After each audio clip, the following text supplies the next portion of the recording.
You are planning your dream honeymoon to New Zealand, but where do you start and how do you spend your precious holiday time? All without blowing your budget.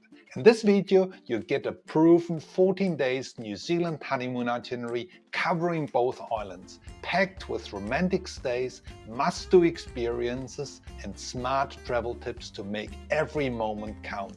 Plus, you get a free travel planning sheet to download. My name is Michael, let's get started. First of all, getting the locations and timing right is 50% of your overall planning, so here are 3 key recommendations for you. Number 1, with 14 days at your disposal, I recommend spending about 1/3 of your time in the North Island and 2/3 of your time in the South Island. Number 2, spending 2 nights as much as possible at each location. That way you have 1 full day to explore and it gives you a break from driving. Number 3, it sounds simple, but bring as much time as possible. Even 1 or 2 more days can make a big difference in the overall itinerary flow. Right, here's a quick overview on my recommended travel route in 14 days or 13 nights. Auckland, 1 night. Taupo, 2 nights. Coromandel's, 2 nights. Te Anau, 2 nights. Queenstown, Cromwell or Wanaka, 2 nights. Franz Josef, 1 night. Punaikaiki, 1 night. The Nelson Tasman region, 2 nights. Take a flight back to Auckland from Nelson and connect with your international flight. Talking about flights, as you only have 14 days, I suggest you include domestic flights between the North and South Island. This will really free up your time and save money, especially if you book well ahead. You can download my PDF itinerary planner in the description box below. Details such as maps, places to stay, tours, activities and transportations are linked there. Now let's get into the nitty-gritty. This is going to get really interesting, so keep on watching. Before we dive deeper into the itinerary plan, here are some key assumptions. Number 1, you will arrive in Auckland and you want to travel with a rental car.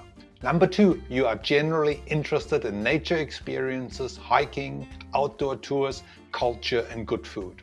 Number 3, you are aware that you cannot see it all, but you want to have a nicely balanced itinerary with key highlights, some downtime and not too much driving. If you find this video helpful, please hit the subscribe button below to stay in touch for more helpful travel videos to come.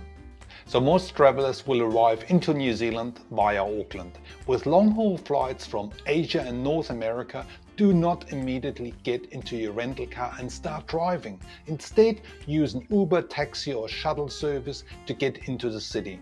Walk the Viaduct Harbour, get a ferry to Devonport or even head over to Waiheke Island. Generally, I recommend to stay active to get over the jet lag faster and start your honeymoon in ease. On the second day, pick up your rental car in the morning and head southwards.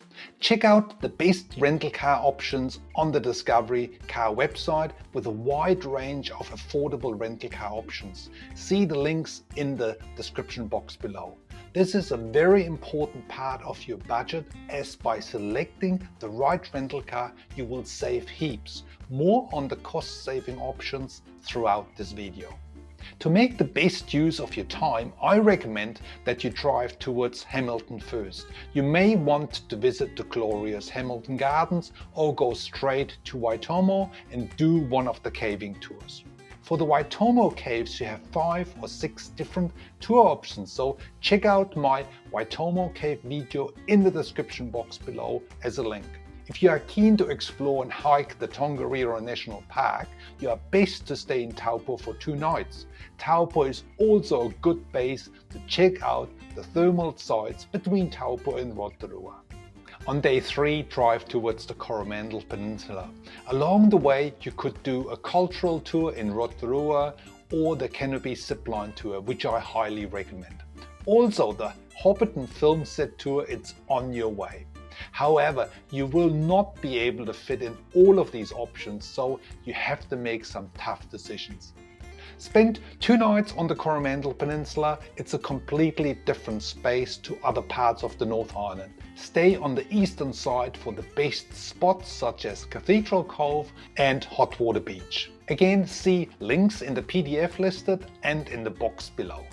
From the Coromandel Peninsula, drive to Auckland Airport. It's only a 3-hour trip. From Auckland, take a domestic flight to Queenstown. By going back to Auckland, you will save on the rental car costs as you can use a smaller operator, as well as there are no one-way fees to pay. Also, the flight cost will be lower due to more competition between airlines on this route from Auckland to Queenstown. Bingo! You've made it to the South Island.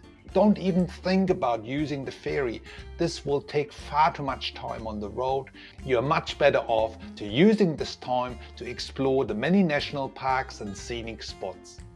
I understand all this information might be a little overwhelming, but you have plenty of more details in the description box below, especially the downloadable travel planner. So check this out. For any specific questions, use the comments box below and I'll answer those questions for you. So from Queenstown, pick up another rental car and travel straight to Te Anau, which is a gateway to the Fiordland National Park. This drive will take around about 2 hours, so you should arrive around about 5:30, 6 o'clock. Stay 2 nights in Te Anau. Today you head either into Milford or 𝗬𝗆𝗆𝗀𝗆 South. Do some local hikes such as the Kelplat Trek or go up Key Summit Walk on the Routeburn Track. There is lots to see and to do in this region, so check out my Fiordland video linked in the description box below for more details. On day 8, head back to Queenstown. From the midday onwards, you can explore this area. You can have lunch at the vineyard, do bungee jump or jet boating, whatever interests you have. However, you might want to have more time in the Te Anau area for hikes and walks. Also, here are some thoughts on Queenstown, Cromwell and Wanaka. So Queenstown is a far busier place than Wanaka. Cromwell is a cool spot right in between with some lovely cottage accommodations around. It also has a much more local feel, so my favorite is Cromwell. Again, check out some of my videos in the playlists mentioned in the description box below. Stay either 2 nights in Queenstown, Wanaka or Cromwell. Check out the tours and activities in the travel planner. On day 10, travel via the Haast Pass to Fox Glacier Village or Franz Josef. This is a stunning scenic drive with lots of must-do scenic stops and short walks. See my road trip playlist videos, which I have much more details on those places about. You don't want to miss out. Stay in Franz Josef or Fox for 1 night. The next day, head further north towards Punakaiki. Again, lots of stops in between. Check out the videos as mentioned. On day 12, head to the Nelson Tasman region and stay for 2 nights. If you want to head into the 𝗟𝗶𝗆𝗃 Tasman National Park, you are best to stay a little bit closer in places like Mapua, Tasman Village, Motueka or Kaiterriteri, as the drive from Nelson to the 𝗟𝗶𝗆𝗃 Tasman will take 1 hour one way. After Nelson, take a domestic flight to Auckland and connect with your international flight in the later afternoon or evening. Note, have at least 4 hours between your arrival in Auckland and your international departure, as you will need to get from the domestic terminal to the international one. It's a 15-minute walk, or you can use a free coach transfer which runs every 15 minutes. Now let's talk about saving tips. Here are my key recommendations on how to save money for your New Zealand honeymoon without compromising on your overall travel experience.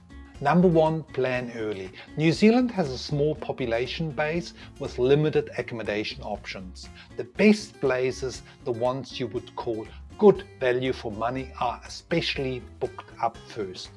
There is no need to pay thousands of dollars per night for high-end lodges to get a first-class honeymoon experience. Rather use local cottages, bed and breakfasts, smaller boutique hotels. See my listed accommodation suggestions in the planning sheet below. Number 3, if you stay in cottages, you also have the added advantage to a small kitchen facility in preparing a meal once in a while. Number 4, use local rental car operators such as Go Rentals, Easy Rentals, Snap Rentals, etc. all listed in the Discovery Car website, link below. Number 5, by selecting the right depot locations like Auckland pickup and return and pickup in Queenstown and return to Nelson, you can use those smaller operators often for a fraction of the costs, but also there are no one-way fees. Though you need to book early here too because prices are based on supply and demand. In my job as a travel designer, I usually book those domestic flights 8 to 9 months ahead of travel date. On the other side, for unique tour experiences such as caving, ziplining, kayaking, rafting, skydiving, etc., you will need to fork out some money. There is no way around it, but it's totally worth it as this will be a major part of your overall New Zealand honeymoon experience. Keep in mind, walks and hikes in New Zealand's national parks are free, unless you do a multi-day hike on one of the great walks where you have to book the huts in advance. So what do you need to expect to pay for an exciting but moderately priced New Zealand honeymoon during the peak summer season between November and March? Here are some numbers. Number 1, a compact rental car with insurance from New Zealand $120 per day. Number 2, a mid-range accommodation such as a cottage from New Zealand $250 per day.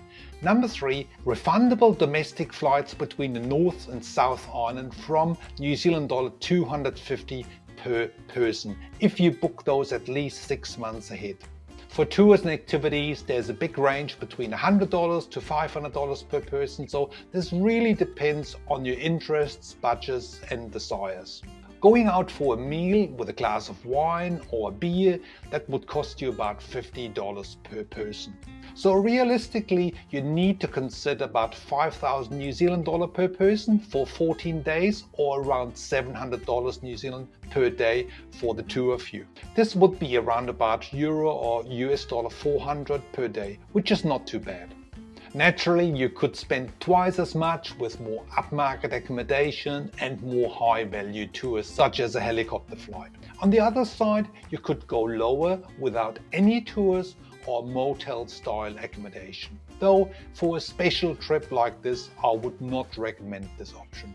Another cost saver could be traveling outside the peak summer season, which is basically outside November and March. If you travel in October and April, this will make some difference with the rental car costs, but not too much with other cost factors such as accommodation and tours.